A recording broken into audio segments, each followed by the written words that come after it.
తాంబూలాలిచ్చాం తన్నుకు చావండరు అంటూ ఇష్టారీతిన పార్టీ టికెట్లిచ్చి తమాషా చూస్తున్నారు వైఎస్ఆర్ కాంగ్రెస్ పార్టీ అధినేత జగన్ రెడ్డి, వైసీపీ చతుష్టయంగా పిలువబడే సజ్జల రామకృష్ణారెడ్డి, వైవి సుబ్బారెడ్డి, వేణుంబాక విజయసాయిరెడ్డి, మంత్రి పెద్దిరెడ్డి రామచంద్రారెడ్డి. అంతా అధిష్టానం ఇష్టమేనా? జిల్లాల్లో మాకు స్టేచర్ లేదా? ప్రజల్లో కేడర్లో చులకన కామా అంటూ కొత్తగా నియోజకవర్గాలకు మేనేజ్మెంట్ కోటాలో ఎమ్మెల్యే సీట్లు తెచ్చుకున్న వారికి అన్నప్రాసన నాడే ఆవకాయ రుచి చూపిస్తున్నారు పెద్దరెడ్లు. ఒంగోలులో అధికార వైసీపీలో ఇప్పటివరకు కొనసాగుతున్న అంతర్యుద్ధం బహిర్గతమైంది. సాక్షాత్తు ఫ్లెక్సీలు చించేయటం, తగలబెట్టడం, అప్పటికప్పుడే యుద్ధ ప్రాతిపదికన కొత్త ఫ్లెక్సీలు ఏర్పాటు చేయటం దర్శనమిచ్చింది. చాలా కాలం నుండి కూడా అధిష్టానం మీద అసంతృప్తితో ఉన్న మాజీ మంత్రి, సీనియర్ శాసనసభ్యులు బాలినేని శ్రీనివాసరెడ్డి ఒంగోలు ఎంపీ స్థానానికి మాగుంట శ్రీనివాసులరెడ్డి పేరు తప్ప మరో పేరును ఒప్పుకోనంటూ మారాన్ చేసినా చివరకు అధిష్టానం ఏం బుజ్జగించిందో, ఆత్మీయ బంధుమిత్రులు ఏం బుజ్జగించారో తెలియదు. కానీ చివరకు మెత్తబడి జిల్లాలో ఎవరికీ పట్టంది నాకొక్కడికే అవసరమా? అధిష్టానం దృష్టిలో నేనొక్కడనే చెడ్డవాణ్ణి కావాలా?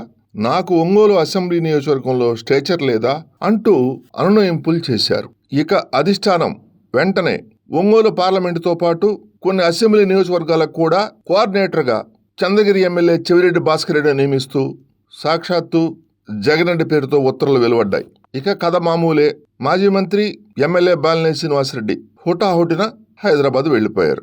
ఇక తరువాత గురువారం రాత్రి చెవిరెడ్డి భాస్కర్ రెడ్డిని స్వాగతిస్తూ సన్నోలపాడు నియోజకవర్గ సమన్వయకర్త, జిల్లా ఇన్ఛార్జి మంత్రి మేరుగు నాగార్జున క్యాంపు కార్యాలయం వద్ద పెద్ద పెద్ద ఫ్లెక్సీలు ఏర్పాటు చేశారు.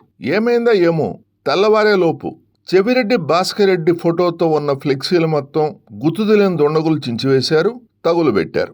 ఇక వెంటనే పరిస్థితులు ఇట్లా ఉంటాయా అని గమనించిన ఇన్ఛార్జి మంత్రి వర్గం అప్పటికప్పుడు బాలినేని ఫోటోలతో కూడిన ఫ్లెక్సీలు అత్యవసరంగా ఏర్పాటు చేశారు. జిల్లా అవతరణ దినోత్సవం సందర్భంగా వైఎస్ఆర్ కాంగ్రెస్ పార్టీ జిల్లా కార్యాలయానికి విచ్చేసిన మంత్రి మేరుగు నాగార్జున జిల్లా అవతరణ గురించి చెప్పిన తరువాత విలేకరులు అడిగిన ప్రశ్నలకు పాపం చాలా ఆగ్రహానికి లోనయ్యారు. పాత సామెత ఉంది కదా, పిల్లి పాలు దాగుతూ ఎవరో చూడలేదు అనుకుంటుందని.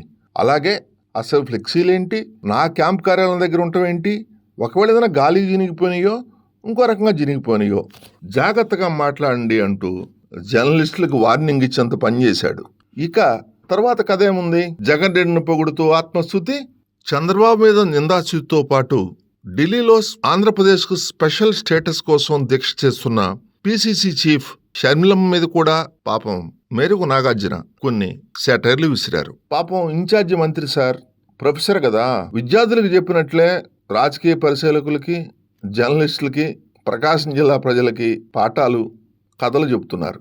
చూద్దాం, ప్రస్తుతం ఫ్లెక్సీలు వారే కదా, భవిష్యత్తులో ఈ యుద్ధం ఎలా ముగుస్తుందో కాలమే నిర్ణయించాలి. మహానుభావుడు, మా జిల్లావాసి,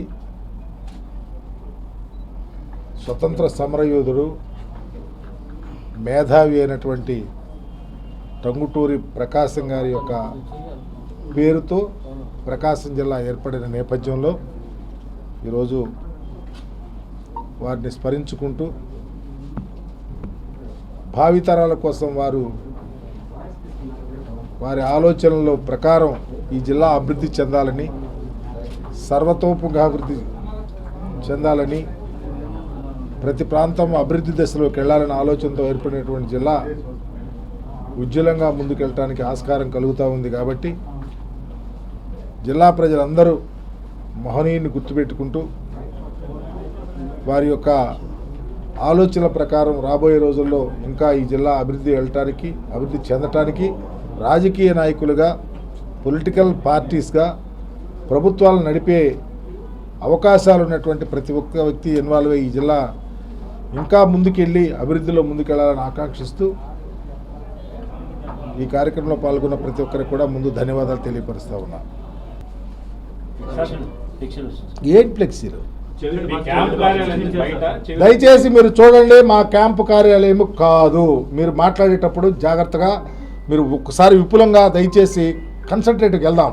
నేను నా క్యాంపు కార్యాలయం ఇప్పుడు వచ్చా, ఫ్లెక్సీలు ఎక్కడన్నా ఏదైనా చినిగి ఉండొచ్చు, ఒకటే గుర్తుపెట్టుకోండి, వెర్రెత్తి జగన్మోహన్ రెడ్డి గారి మీద విషపరాతలు రాస్తున్నటువంటి కొన్ని పత్రికలు కానీ, కొన్ని టీవీలు చూపిస్తున్న టీవీలు కానీ, లేకపోతే చంద్రబాబుని గుణపాలతో లేపాలని చూసే ఈ పత్రికలు టీవీలు రాబోయే రోజుల్లో తెలుగుదేశం పార్టీ అధికార ఆపేక్షతోనే ఈ విధంగా జరుగుతూ ఉన్నాయి.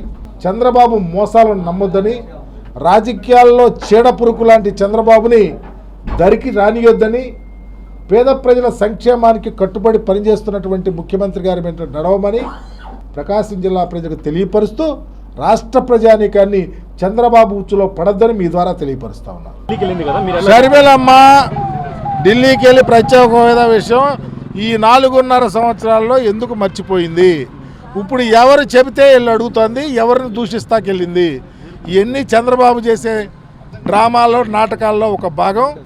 ఆ షర్మిలమ్మ ఇంతకుముందే వచ్చే ఎప్పటి నుంచో ఉద్యమం చేస్తే బాగుండేది, అందరికీ తోడు ఉండేది. ఇప్పుడు ఎందుకు చేస్తా ఉందో ఆమెకే తెలియాలి.